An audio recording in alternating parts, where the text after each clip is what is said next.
बिस्मिल्लाहिर्रहमानिर्रहीम। अस्सलाम वालेकुम। प्राइम इख्तिलाफ राय के साथ मैं इफ्तिखार काज़मी।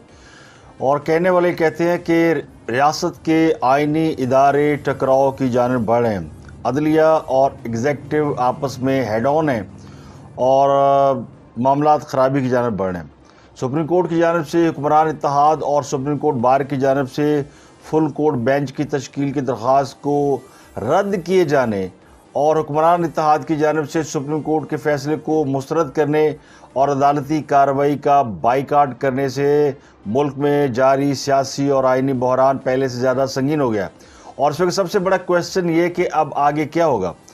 हुकूमत ने अदालती कार्रवाई का बाइकाट कर दिया है और आज अदालत ने इस केस की मज़ीद समाअत करनी है, लेकिन उस केस की समाअत कैसे की जा सकती है जिस केस के ऊपर फरीकैन को एतमाद ही नहीं, और अदालत के फ़ैसले को फिर कौन मानेगा। और अगर अदालत के फ़ैसले को नहीं माना जाता और तो अदालत क्या इस पर तौहीन अदालत की कार्रवाई कर सकती है, क्योंकि बहुत सी सियासी जमातें ये कह रही हैं कि कल हुकूमती इत्तेहाद ने जो प्रेस कॉन्फ्रेंस की वो तौहीन अदालत के ज़ुमरे में आती है। तो एक तो लड़ाई हो रही है जो नज़र आ रही है और दूसरी लड़ाई कराने की कोशिश की जा रही है। तो मामला बड़े संगीन है और कहने वाले कहते हैं कि अगर हुकूमत अदालती कार्रवाई का बाइकाट करने में बड़ी संजीदा है और ये समझती है कि अदलिया की जानिब से उन्हें जुडिशल विक्टिमाइजेशन का शिकार बनाया जा रहा है, और ये पहली बार नहीं हो रहा कि किसी हुकूमत को जुडिशल विक्टिमाइजेशन का शिकार बनाया गया हो या वो उसका शिकवा करती रही हो। पीपल्स पार्टी के साथ तो अक्सर ये हुआ कि जब भी हुकूमत में आई तो उसकी अदालतों के साथ महाजराई या अदालतों के साथ उसकी कोई इस किस्म की खटपट हमेशा रही है, चाहे वो इफ्तिखार चौधरी हो चाहे कोई और जज हो। तो ये मामला हमेशा इस तरह का रहा है कि जिसमें ये नज़र आया कि अदालतों के साथ खुद नवाज शरीफ साहब के जो पिछला दौर हुकूमत था उसमें भी उनकी अदलिया के साथ एक महाजराई की कैफियत उस वक्त भी नज़र आई थी। और उस वक्त की अदलिया जिसकी क़यादत जस्टिस आसिफ सईद खोसा कर रहे थे उसमें भी ये तासुर था कि वो जुडिशल विक्टिमाइजेशन कर रही है। बहुत से फैसले जो अदलिया ने किए उसके ऊपर आज भी सवाल है और उन फैसलों को लोग नहीं मानते, जिनमें नवाज शरीफ की अकामे पर नाहली का मामला भी शामिल है। तो अब होने क्या जा रहा है और अब होगा क्या आगे, क्योंकि ये मामला आगे ख़राबी की जानिब बढ़ रहा है। कौमी असम्बली का इजलास भी शुरू हो रहा है जो यकीनी तौर पर हंगामा खेज़ होगा। अगर हुकूमत ने ये जंग पार्लियामेंट के ज़रिए लड़ने का फ़ैसला किया तो फिर इसके नताइज क्या निकल सकते हैं इसका अंदाज़ा लगाना मुश्किल नहीं है। मशवरे दिए जा रहे हैं हुकूमत को भी और मशवरे दिए जा रहे हैं अदालतों को, यानी पंजाबी जी कहते हैं ना कान भरे जा रहे हैं। तो कोई कान इधर से भर रहा है कोई कान इधर से भर रहा है। हुकूमत को मशवरा दिया जा रहा है कि जनाब इन 3 जजों के ख़िलाफ़ आप सुप्रीम जुडिशल काउंसिल में चले जाएँ, इनके खिलाफ रेफरेंस दायर कर दें कि हमें इन पर एतमाद नहीं है। तो फिर इनको यानी नानी याद आ जाएगी और सुप्रीम जुडिशल जाने का मतलब ये है कि यानी इन जजों पर अदम एतमाद जो है उसकी कार्रवाई शुरू हो जाएगी। दूसरी तरफ जजों को मशवरा दिया जा रहा है कि जी हुकूमत ने आपके ख़िलाफ़ प्रेस कॉन्फ्रेंस की है और उसमें तौहीन अदालत कर दिया है और चीफ जस्टिस की अदालत का या कार्रवाई का बाइकाट कर दिया है। तो ये मामला है फुल कोर्ट बनाने का, जिसमें सीधी सीधी बात है कि मुल्क की बड़ी सियासी जमातें या ज़्यादातर सियासी जमातें कह लें, मेजॉरिटी कह लें, मासवा इमरान खान की या एक और जमात जो पार्लियामेंट का हिस्सा नहीं है, उनके अलावा तमाम सारी सियासी जमातें इस बात का मुतालबा कल कर रही थी सुप्रीम कोर्ट से कि वो फुल कोर्ट बना दें, क्योंकि ये आइन के आर्टिकल 63A का मामला है। ये मामला हमजा शहबाज की अहली नाअहली का नहीं है। ये मामला ये भी नहीं है कि क्या वो वज़ीर आला रहेंगे या नहीं रहेंगे। ये मामला ये भी नहीं है कि क्या परवेज़ इलाही के वज़ीर आला बनने से कोई क़यामत आ जाएगी। और ये मामला ये भी नहीं है कि क्या इससे हुकूमत जा रही है या नहीं जा रही। मामला ये है कि आर्टिकल 63A जो कि आइन का हिस्सा है उसकी जो इंटरप्रिटेशन की गई है उस पर इबहाम पैदा हो गया। और अदालतों का कहना ये था कि इस पर फुल कोर्ट बना लें, फुल बेंच बना लें। और फुल बेंच का मतलब ये कि दूसरे जजों को शामिल कर लें। ये किसी ने नहीं कहा कि इसमें आप किसी जर्नैल को शामिल कर लें, कोई मीडिया के लोग ले आए, कुछ और लोगों को शामिल कर लें फिर राय ले लें। तो सुप्रीम कोर्ट के हर जज की इज़्ज़त है जो कि मौजूदा बेंच है उस समेत बाकी के जजों के ऊपर सवाल उठ रहे हैं कि वो क्या सुप्रीम कोर्ट के अंदर क्या करने आए हैं। तो इस पर जो सियासी पॉइंट स्कोरिंग करने वाले हैं, यानी कल तक जो यानी फवाद चौधरी साहब कल तक जो ये नारे लगा रहे थे कि जनाब हमें दीवार से लगाया जा रहा है, और हम ये भी कहा ना फवाद चौधरी ने कि जी वो जज और जनरल बंद कमरों में फैसले करते हैं, क्योंकि आप पे जब गद्दारी का इल्ज़ाम लगा तो उस गद्दारी के इल्ज़ाम के बाद जो है आपको यानी आपके होश उड़ गए। कल तक जो कह रहे थे कि हमें दीवार से ना लगाया जाए, सारे कह रहे थे, इमरान खान समेत और बाकी उनके रहनुमा के इस्टेब्लिशमेंट और अदलिया जो है वो ऐसे फैसले कर रही है जिससे हमें दीवार में लगा रहे हैं और रो रहे थे। इस्लामाबाद के अंदर एक बड़ा सेमिनार हुआ जिसमें फवाद चौधरी खिताब करते हुए कहा था कि फिर जज और जनरल बंद कमरों में फैसले करते। उन्होंने एक वाक़या भी सुनाया था कि वो किसी अदालत में गए तो आगे पहले से अंदर दरवाज़ा बंद था और जब अंदर गए तो अंदर लोग बैठे हुए थे जो कि जाहिर है जुडिशरी और मिलिट्री से ताल्लुक़ रखते थे।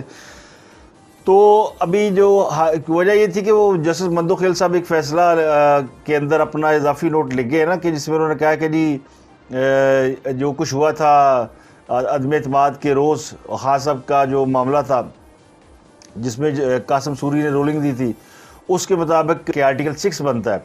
तो आर्टिकल 6 के लिए वो रास्ता खोल गए थे हुकूमत के। अब हुकूमत ने अगर नहीं किया, नहीं लगाया उन लोगों पे आर्टिकल 6, क्योंकि सारे लोग कहते हैं कि सियासतदान है और इतना एक्सट्रीम नहीं जाना चाहिए सियासी जमातों को कि जिससे वापसी ना हो सके। तो सियासतदान को दूसरे सियासतदान के ऊपर बगावत का या गद्दारी का इल्ज़ाम तो लगाते हैं लेकिन उसके ऊपर कार्रवाई नहीं करनी चाहिए।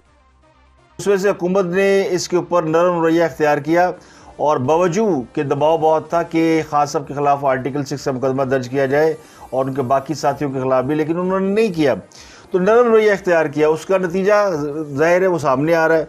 और आज वो सारे ही कह रहे हैं जनाब कि अदलिया की तो तौहीन हो गई और अदलिया के फ़लानी हो गई। यानी ये ये सियासत का अजीब मंजर है कि इसमें पोजीशनें बदल जाती हैं।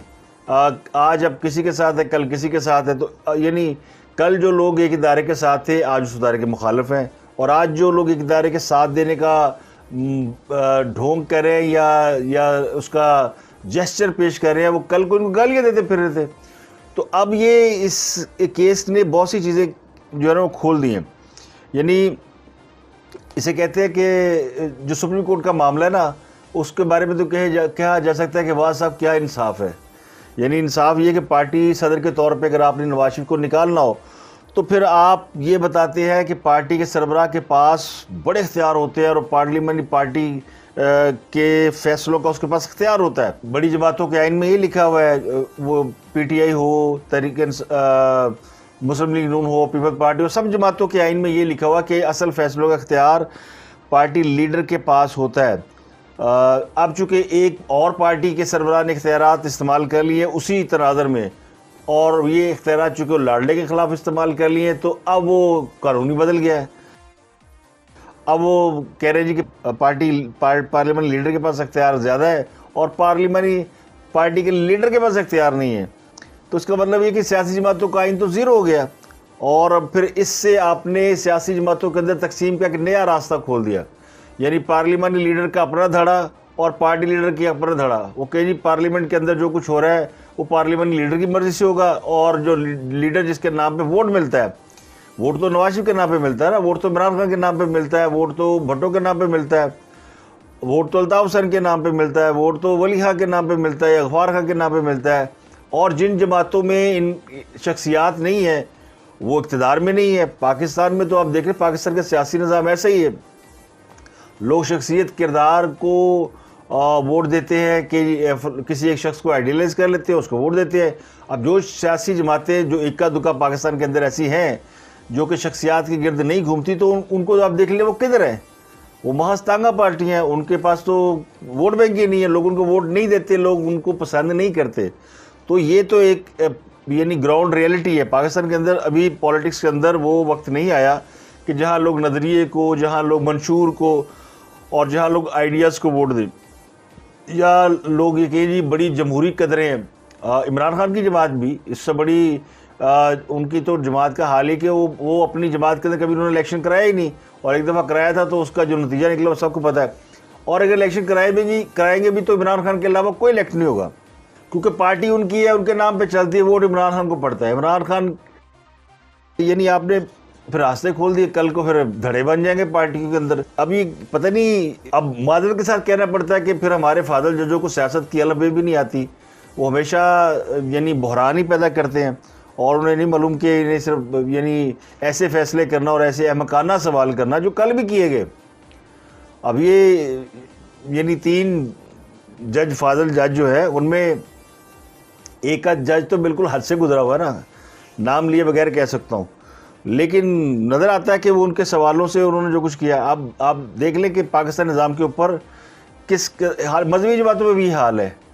मौलाना खादिम रिजवी की जो जमात है तहरीक लबैक पाकिस्तान, उसको भी उनके साहबजादे चला रहे हैं। उनके अलावा अगर आप किसी और को बना दें तो उस पार्टी का सरबराह तो वो तो तहरीक लबैक तो फारिग थी, किसने उसको मानना था। अल्ताफ़ हुसैन के बगैर आप देख लें वहाँ पे दर्जनों लोग सामने आ गए, फलाना कायद, फलाना सदर, फलाना, और कुछ नहीं, पार्टी बिल्कुल 2 टके की। आज अल्ताफ़ हुसैन को आप इजाज़त दे दें, सारे लोग उनके करीब इकट्ठे हो जाएंगे। तो पार्टी लीडर के साथ चलती है, ये बात माने। लेकिन यहाँ सुप्रीम कोर्ट हमारी कह रही कि नहीं जनाब, बरतानिया में ऐसा नहीं होता, अमेरिका में ऐसा नहीं होता, फलां नहीं ऐसा होता। तो ये सारे वो हीले बहाने इख्तियार किए गए जो कि पाकिस्तान के अंदर माशाल्लाह ये खान साहब ने बड़ा अच्छा काम किया। खान साहब को दाद देनी चाहिए कि उन्होंने इदारों के अंदर तकसीम पैदा कर दी है। अब पीटीआई का जज है, पीटीआई का जर्नैल है, पीटीआई के अस्करी यूथी है, पीटीआई के बार एसोसिएशन है, पीटीआई यानी हर जगह पे तकसीम है। अगर सुप्रीम कोर्ट बार एसोसिएशन जो है वो किसी और जमात की तरफ है तो इस्लामाबाद बार को किसी और जमात की तरफ है। तो यहाँ तो पोलराइजेशन इतनी हो गई कि अब बाकायदा धड़ेबंदी है और इतनी सख्त तकसीम हो गई है कि अब यानी मुश्किल है लोगों का एक दूसरे के साथ मिल के रहना। अगर एक नेबर में पीटीआई का बंदा रहता है, दूसरे मुस्लिम लीग नून का या पीपल्स पार्टी का, जेयूआई का, तो ये मिल के नहीं रहना चाहते। इनका आपस में कोई यानी राब्ता ही नहीं रहा, डिसलाइकिंग इतनी बढ़ गई है। तो इससे खदशात पैदा होते ही माशरे में तकसीम इस हद तक, ये माशाल्लाह इमरान खान साहब का कारनामा है। अब ये उनके इस कारनामे का नतीजा ये कि जो आज फाजल जज बैठे हैं, जो बेंच बैठा है, उसके ऊपर ये इल्ज़ाम यही है कि वो पीटीआई के जज हैं। वो जो फैसला देते हैं वो पीटीआई को फेवर करता है और वो मुस्लिम लीग नून के ख़िलाफ़ फैसले देते हैं या और जमातों के ख़िलाफ़ फैसले देते हैं। कल मरीम नवाज ने इस पर प्रेस कॉन्फ्रेंस की और डिटेल उन्होंने सारी हिस्ट्री खोल के रख दी कि जनाब ये हो रहा है और ये अदालतें क्यों नहीं यानी उन चीज़ों का फ़ैसला दे रही जिनकी वजह से सियासी अदम इस्तेहकाम पैदा हो रहा है। और ये सियासी अदम इस्तेहकाम पैदा करने में बहुत बड़ा हाथ है। अब मेरा मशवरा तो ये है कि हुकूमत को सुप्रीम जुडिशल काउंसिल में नहीं जाना चाहिए, इतना एक्सट्रीम पोजीशन नहीं लेनी चाहिए। ये दुरुस्त है कि बहरान पैदा हो गया है और लोग कह रहे हैं कि जनाब अब नून लीग को जाना चाहिए पब्लिक के अंदर, क्योंकि वजह ये कि नून लीग जो है उसको दाल में कुछ काला नज़र आ रहा है और वो इसलिए अपने सियासी बयानिए पर नज़रसानी भी कर रहे हैं। और उन्होंने पिछले 2-4 दिनों में अपने बयानिए में तब्दीली भी की है और वो समझते हैं कि जो वोट को इज़्ज़त दो का बयानिया उनका था, वो बयानिया उनसे छीन कर इमरान खान साहब को दिया गया और इमरान खान साहब ने माशाल्लाह उस बयानिए की बुनियाद पे अपना एक वोट बैंक बना लिया है। और खान साहब ने यानी जो कुछ किया पिछले 3-4 महीने में वो सारा एक प्लान के तहत हुआ और उनको ये इजाज़त दी गई कि वो इदारों को बुरा भला कहें या वो हर वो काम करें जिससे अवाम के अंदर वो अपनी जगह बना सके। तो उन्होंने वो किया। अमेरिका पाकिस्तान के अंदर नापसंद किया जाता है, चाहे वो नारा जमात इस्लामी लगाए कोई और लगाए, तो अमेरिका को लोग पसंद नहीं करते। अगर कोई कहे जी हम अमेरिकी हुकूमत की मर्ज़ी से आए तो 4 वोट भी ना मिले, लोग उन्हें वोट नहीं डालेंगे। अमेरिका के ख़िलाफ़ नफ़रत है, इसमें कोई शक नहीं है। अमेरिका ने जो कुछ पाकिस्तान के साथ किया वो एक हिस्ट्री है और जो कुछ हालिया दिनों में किया वो भी एक हिस्ट्री है।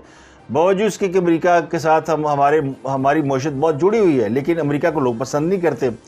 तो एंटी अमेरिकन नारा बड़ा पॉपुलर है, एंटी इस्टेब्लिशमेंट नारा बड़ा पॉपुलर है, लड़ जाओ मर जाओ और फिर इस्लाम के नाम पे लोगों को जहाद की तरगीब दो और निज़ाम की तब्दीली की बातें करो। निज़ाम की तब्दीली की बात जिसने भी की है लोगों ने उसको हमेशा पसंद किया है। अल्ताफ़ हुसैन हो या कोई और हो, जब भी निज़ाम की तब्दीली का नारा लगता है लोग स्टैंड लेते हैं या वोट को जो का बयानिया लेके आते हैं तो उनको वोट मिलता है। तो ये सारी चीज़ें अगर आप सामने रखें तो अब आपको नज़र आएगा कि सूरत हाल किस जाने बढ़ रही। यानी सवाल तो ये ना कि ये तो बैकग्राउंड है जो हमने आपको बता दिया कि क्या हो रहा है, क्योंकि मुस्लिम लीग नून को पिछले कुछ दिनों से इशारे मिल रहे हैं कि जी इलेक्शन कराना चाहती है इस्टेब्लिशमेंट और जाना चाहती है इलेक्शन में।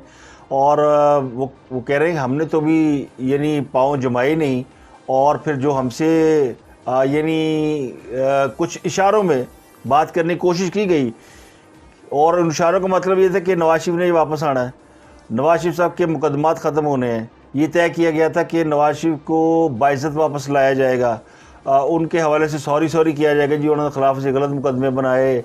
ये सारी चीज़ें जो पिछले कई महीनों से तय हो रही थी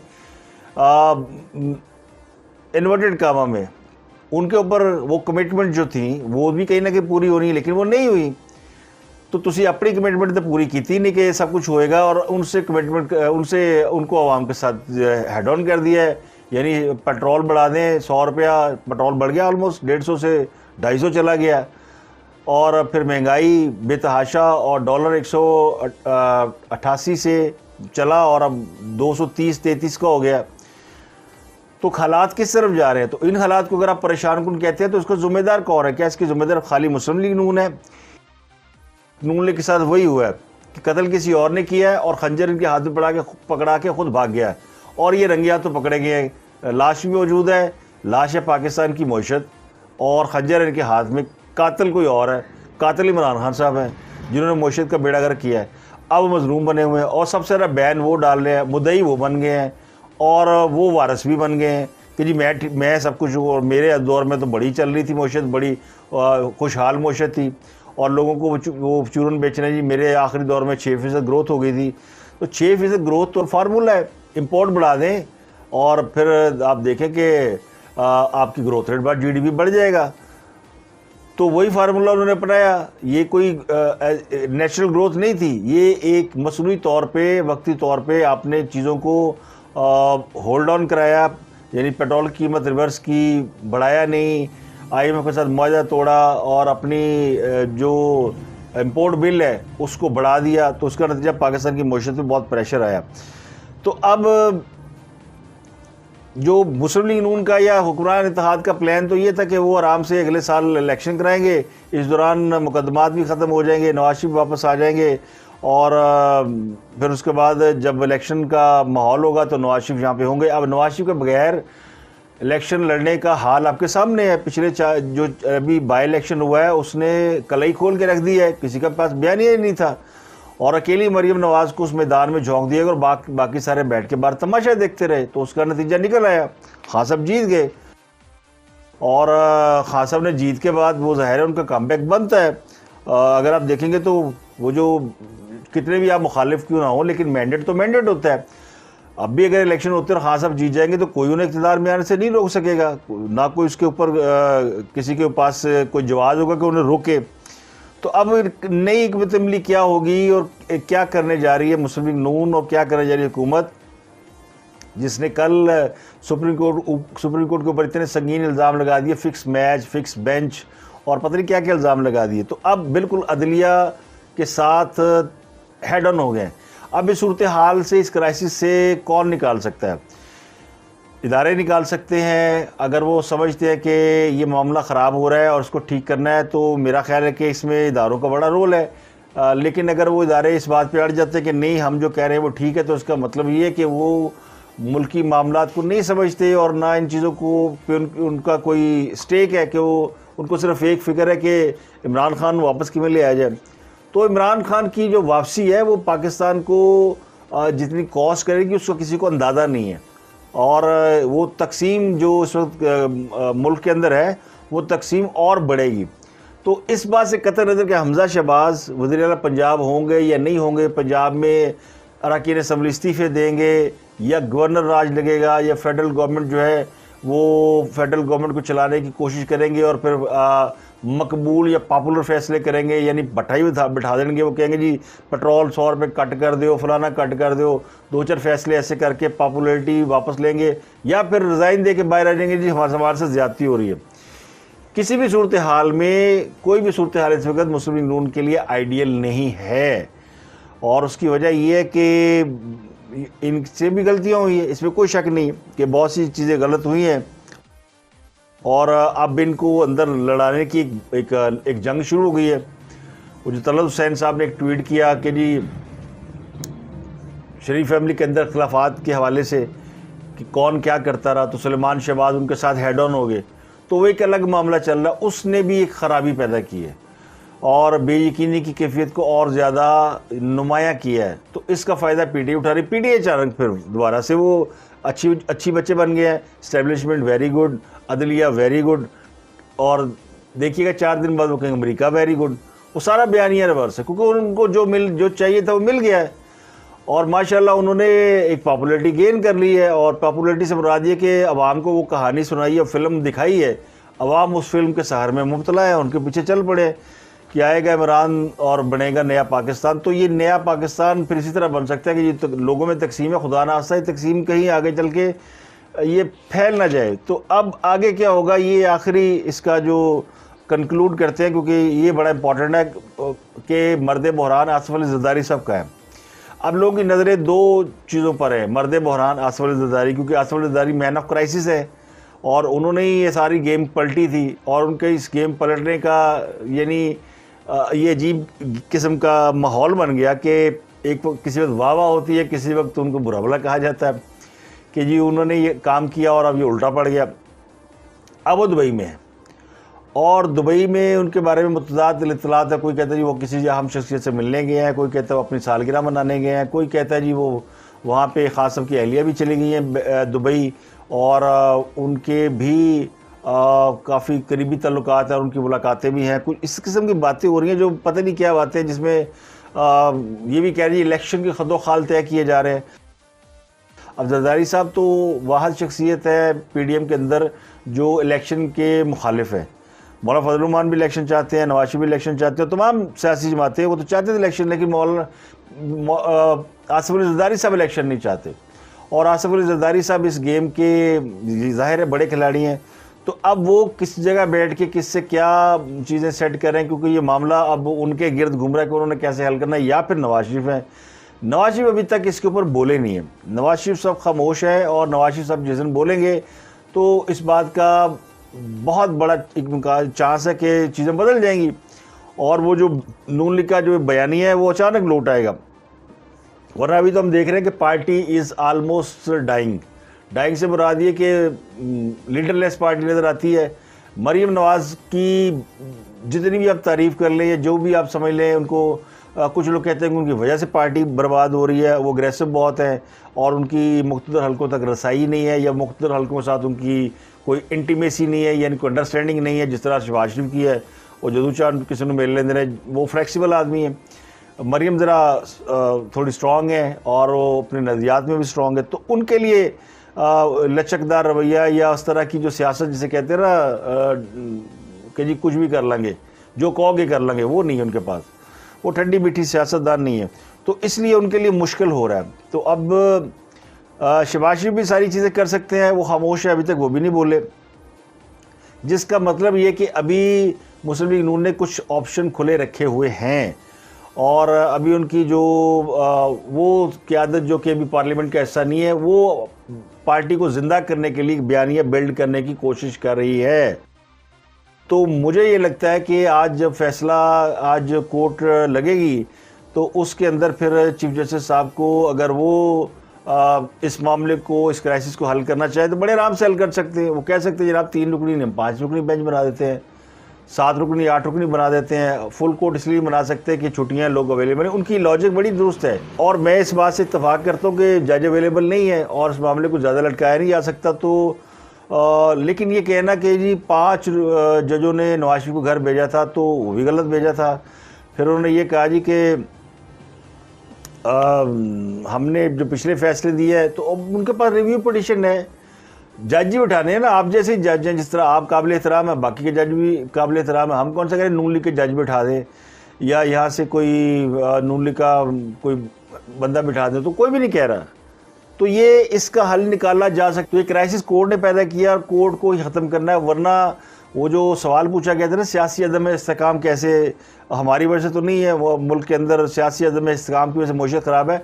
तो हुजूर सियासी अदम इस्तेकाम आपके फ़ैसलों की वजह से पैदा हो रहा है। अगर इस नुक्ते को समझ जाएँ आप तो फिर ये मसला भी हल हो सकता है। पहले तो बीमारी की तशख़ीस करें ना कि बीमारी है क्या। तो असल बीमारी तो ये कि हमारी अदालतें बग़ैर सोचे समझे फ़ैसले दे रही है और आइन के अंदर अपनी इंटरप्रिटेशन कर रही हैं, जिससे सारा कुछ, यानी वो कहते हैं ना, एक डॉक्टर है जो कि स्पेशलिस्ट है, यानी हड्डियों का माहिर है, वो हार्ट का ऑपरेशन करने चल पड़े तो फिर क्या होगा? ना हार्ट रहेगा तो हड्डियाँ तो फिर रहेंगी ही नहीं। तो ये हो रहा है कि आप ऐसी सर्जरी जो कर रहे हैं वो सर्जरी आपका काम नहीं है, वो पार्लियामेंट का काम है। तो बड़े ख़तरनाक हालात है। अगर पार्लियामेंट आप खड़ी हो गई अदलिया के सामने, सियासतदान तो खड़े हो गए हैं, अगर पार्लियामेंट में कुछ फैसले हो गए तो फिर उनको कैसे अंडू करेंगे? तो ये ख़तरनाक मामला है, इसको अभी भी संभाला जा सकता है। सुप्रीम कोर्ट थोड़ा सा इसके अंदर फ्लेक्सिबिलिटी का मुजाहरा, मैं ये कह लेता हूँ यानी कि थोड़ा या वो ज़रा इस मामले को आराम से समझाने की कोशिश करें कि वो क्या चाहते हैं। तफसीली फ़ैसले में वो बता सकते हैं कि जी क्यों फुल कोर्ट नहीं बनाया। तो मेरा ख्याल है कि लॉजिक तो ये कि बंदे पूरे नहीं थे, लेकिन अगर वो ये कहते हैं कि नहीं जी आप कन्विंस नहीं कर सके, तो फिर इससे और ज़्यादा ये ज़ाहिर है कि इसका मतलब वो डट गए अपने फैसलों के ऊपर और वो चाहते हैं कि फिर इस तरह तो हुकूमत तो खैर जा नहीं सकती इस तरह, और हुकूमत को फिर अगर निकालेंगे तो बल्कि निकालना है, अगर इस हुकूमत निकाली जाती है तो फिर एक और मजलूम पैदा होएगा। तो मेरा ख्याल है हुकूमत इस तरह के सख्त फैसले लेने पे इसलिए आ गई कि वो कहते हैं फिर कर दो सानू, तो तुसी कढ़ोगे तो फिर असी भी पॉपुलर हो जी होगा जिम्मे इमरान खान। लेकिन यहाँ फ़र्क है, हाँ सब के हवाले से तो ये सोच मौजूद है कि उनके साथ इदारे भी थे, उनके साथ या इदारों के अंदर लोग मौजूद थे, 2-4 लोग जो उनके साथ इत्तफाक नहीं करते थे, जिन्होंने बड़े फैसले लिए, उनकी तादाद कम है। इस तरह अदलिया के अंदर भी यही सूरत हाल है कि 2-4 लोग उनके हक़ में है, बाकी तादाद ज़्यादा उनके हक़ में नहीं है। लेकिन जो दूसरी तरफ जिन लोगों ने इस वक्त पोजीशन ली हुई है, उनको ये शोर नहीं है कि इदारों में उनके साथ कितने लोग हैं और उनको कितनी लेवल प्लेइंग फील्ड मिल सकती है। ये लेवल प्लेइंग फील्ड जो मैं कह रहा हूँ ना, असल रौला होता ही है कि जनाब बराबरी से ले आओ, और फिर नवाज शरीफ सारा कुछ तो ये कुर्बानियाँ हमने इसलिए दी थी कि नवाज शरीफ साहब वापस आएंगे और बाइज्जत वापस आएंगे, और उनको बाइज्जत वापस लाने का वादा किया गया था, और इसलिए सख्त कड़वी गोलियाँ खाई गई और सख्त फैसले किए गए, आवाम से 100 जूते 100 प्याज भी खाए, और अब वो सब कर लिया है तो आप वो भी नहीं कर रहे और फिर हमें वापस दीवार से लगा रहे हैं। तो ये सूरत हाल, अब आप इससे खुद अंदाज़ा लगा सकते हैं कि स्टेटस क्या चल रहा है। इदारों में भी एक इदारा जो है वो खुल के सामने आ गया है, अदलिया दूसरे इदारे के ऊपर अभी क्वेश्चन मार्क है। क्या फ़ौज भी यही चाहती है, क्या बाजवा साहब भी यही चाहते हैं? उनके साथ अभी उनके हवाले से कोई बात इस तरह के सामने नहीं आई, लेकिन अगर आती है तो इसका मतलब ये कि फिर लड़ाई खुल जाएगी और फिर समझ आ जाएगी कि यानी की हो रहा है, फिर अगे की होना, फिर तुम आप समझदार हो। आज के लिए इतना ही। अपना गिरदुनवा के लोगों का बहुत ख्याल रखिए।